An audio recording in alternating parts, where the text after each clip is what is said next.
I was working away on the computer one day and I decided to take a well-deserved break for a few minutes. Of course, my break consists of me looking around on the online markets for anything good and as cheap as possible, or better yet, free. As you might have guessed, this one is one of those items, and the best part was that I saw the ad only 2 minutes after it posted. I don't think I have to tell you what happened after that.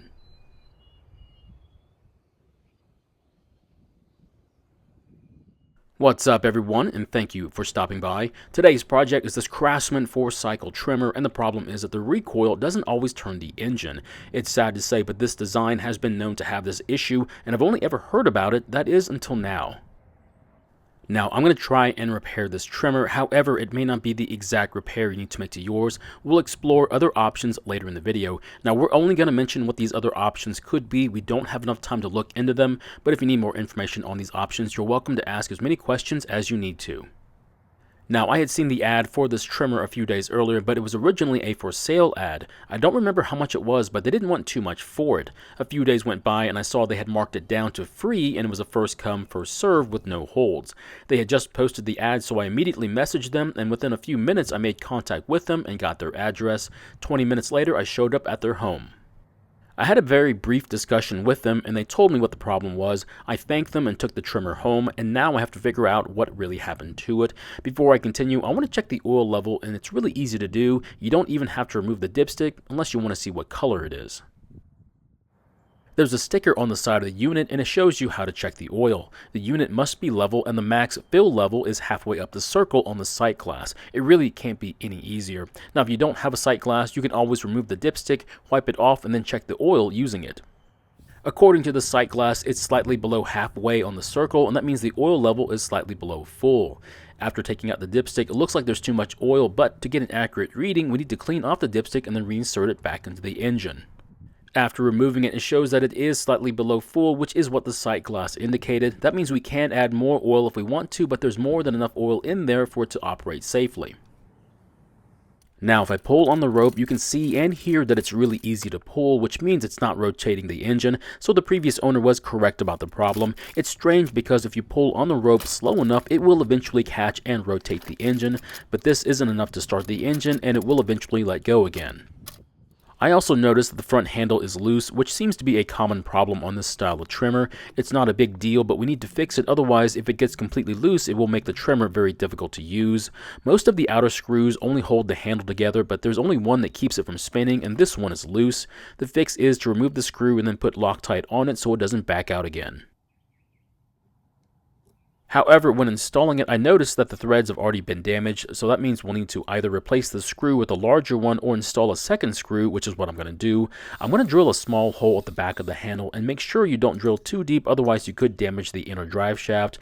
Then I'll install a self-tapping screw, remove it so I can put some Loctite on it, and then reinstall it.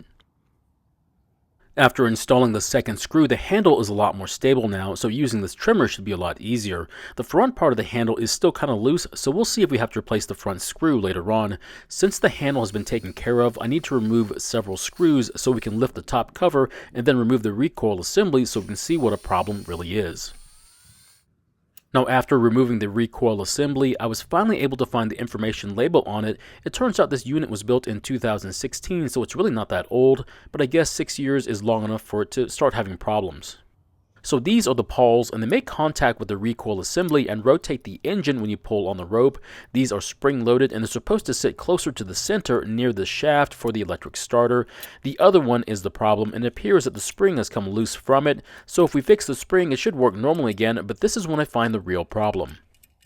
So the pawls are crooked. They're supposed to be parallel with the back of the shaft, but as you can see, they're not. That's the reason why the pawl spring came loose. While it was being rotated, it came loose from the recoil, and when it sprung back into place, the spring let go. It's either a wear issue or the posts the pawls pivot on are bent. Either way, we can't just reconnect the spring and keep using it, because we'd be fixing the symptom and not fixing the root cause. For those of you who still want me to fix the spring and try starting it to prove my point, I'll go ahead and do it, but I'm going to give you the abbreviated version to speed things up. After fixing it, replacing the recoil, adding an attachment just on the off chance that it does start, this is how things went.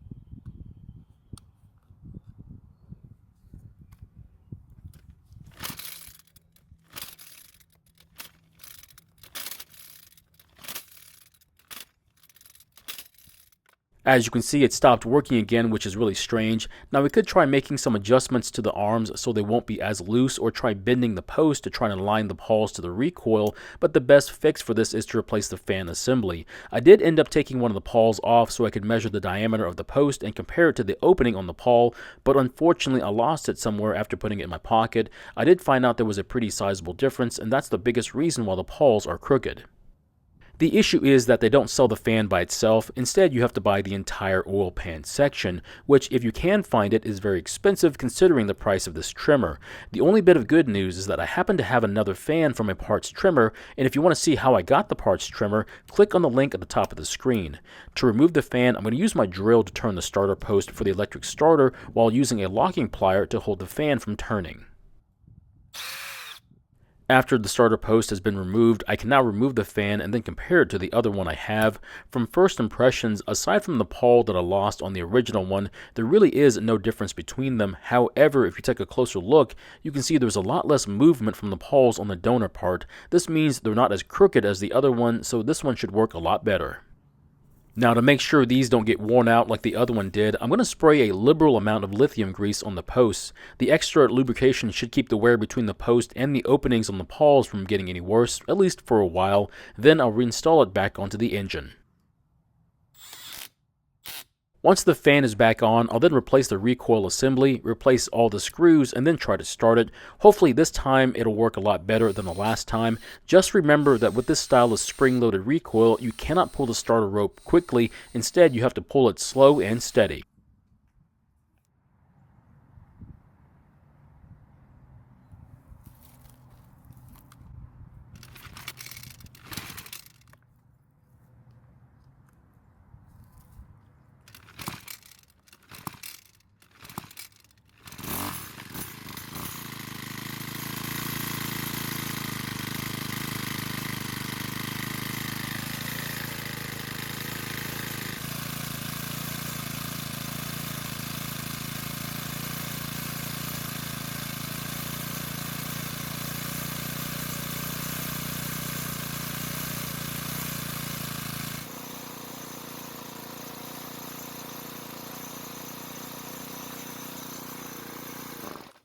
I guess it needs more than 1 minute to warm up. I'll try that again and let it warm up a bit more before trying to squeeze the trigger.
So it looks like the recoil system is working a lot better, and the best part is that the engine seems to be working just like every other 4-cycle engine from this brand, so the previous owner was correct that it does start and run and that the recoil wasn't catching. I don't know how much longer this recoil is going to work for, but at least you have a backup system, which is the electric starter. However, after looking at how poorly the system is designed, I have a feeling they wanted you to buy the electric starter, or at least the drill adapter, from the beginning. So I really don't know what I'm going to do with this trimmer, and the reason is I don't really care for it. These are extremely heavy and have a mind of their own when trying to get them started, even with a working pull cord and recoil. To be honest, when most people find out how heavy these are, they usually pass on them. With the trimmer attachment and a half tank of gasoline, it weighs in at a hefty 14.5 pounds. I don't know if you know, but that's a lot more than a Featherlight from Weed Eater. So another option as to why the recoil would sometimes not catch is that the cam on the recoil side that the pawls make contact with could also be damaged. The fix would of course be to replace the recoil, but it's quite expensive at over $30. So my question is, would you want this trimmer, knowing that the recoil will eventually fail and that you'll need to buy the electric starter to get it to work again? Also, don't forget about how heavy this thing is and how tiring it would be to use for more than 20 minutes. Personally, I'm going to pass on it and find someone who will take this one off my hands because honestly, these are just really frustrating to use. Thank you for watching. I really do appreciate your time here. Please feel free to ask me any questions about this project or about your own projects, and I hope to see you in the next video.